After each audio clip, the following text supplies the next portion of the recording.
Okay, my report is on Lilium Speciosum.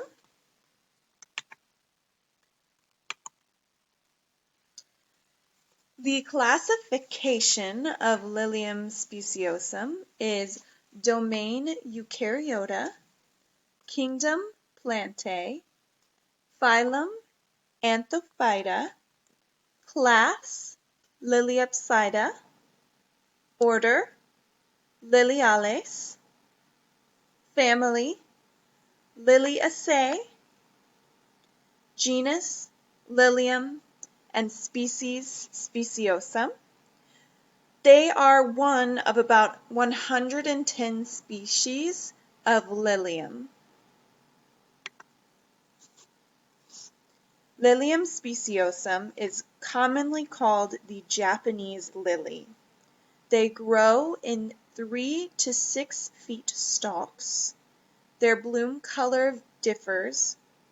They are monocots, which means they contain only one embryonic leaf, a cotyledon.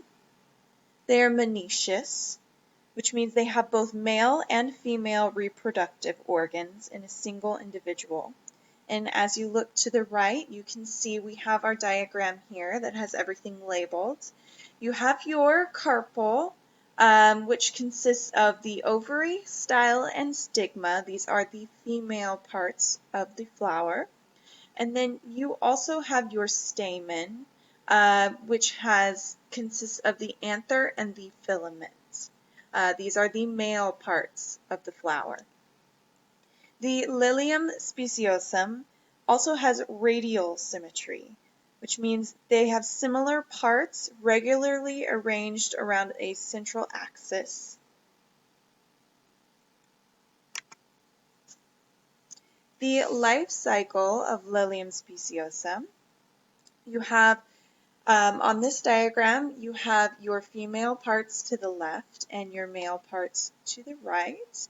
And as you can see, it progresses down through meiosis and mitosis, and then at the bottom reaches fertilization and then moves into the sporophyte generation.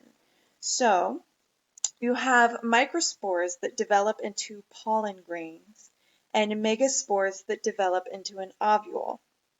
In the ovule, the megasporocyte undergoes meiosis, generating 4 megaspores, and only one survives and produces the female gametophyte, the embryo sac. Once pollen grain reaches the stigma, it extends its pollen tube to enter the ovule and deposit sperm cells. Once the sperm reaches the egg, it is fertilized. The result is a diploid zygote cell. The zygote grows into a sporophyte cell.